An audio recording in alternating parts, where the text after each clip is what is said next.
ururka suxufiyiinta Soomaaliland ee Soldier ayaa maanta kulan u qabtay warbaahinta gobolka Awdal kulankaasi oo ahaa mid lagu gorfeynayay sidii kaabis iyo wax ka bedel loogu sameyn lahaa xeerka qabyo qoraalka saxaafadda Soomaaliland waxaana ka soo qayb galay mas'uuliyiin ay kamid ahaayeen isuduwaha wasaaradda warfaafinta gobolka Awdal Abubakar Xasan Caafi gudoomiyaha ururka suxufiyiinta Soomaaliland ee Soldier iyo duqa degmada Boorama Saleebaan Xasan Xaddi kulankaasi oo ka qabsoomay hotel Haldoor ee magaalada Boorama waxa halkaasi hadalka iska daba gudoomiyaha ururka suxufiyiinta Soomaaliland ee Soldier gobolkani Awdal Haashim Sheekh Cumar Good isuduwaha wasaaradda warfaafinta Abubakar Xasan Caafi gudoomiyaha ururka suxufiyiinta Soomaaliland ee Soldier Maxamuud Jaamac Xuuto iyo duqa degmada Boorama Saleebaan Xasan Xaddi waxayna dhamaantoodna hoosta ka xariiqeen maanta tababar hal maalina ururka suxufiyiinta ee Soldier uu ku qabtay magaalada Boorama ujeedadiisu waxay ahayd sidii warbaahinta ama sabahda saxaafadda ka shaqeysa ee gobolka Awdal gaar ahaan magaalada Boorama loogu bandhigi lahaa xeerkaasi la doonayo in lagu dhaqo warbaahinta Soomaaliland waxayna hor yaalla xeer aan hore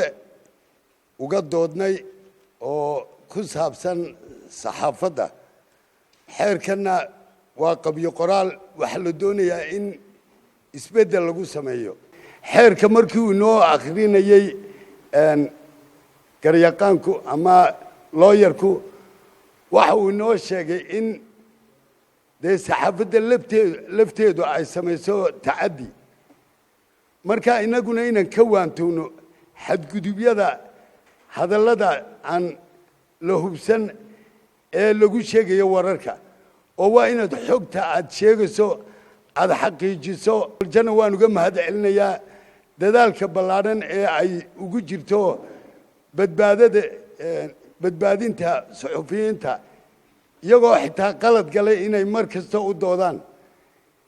waa shaqada aanu idmarnay ee aanu dooranay socotaan Soomaaliland waxay leedahay xeer saxaafadeed oo 2004 la sameeyay xukuumadii Daahir Riyaale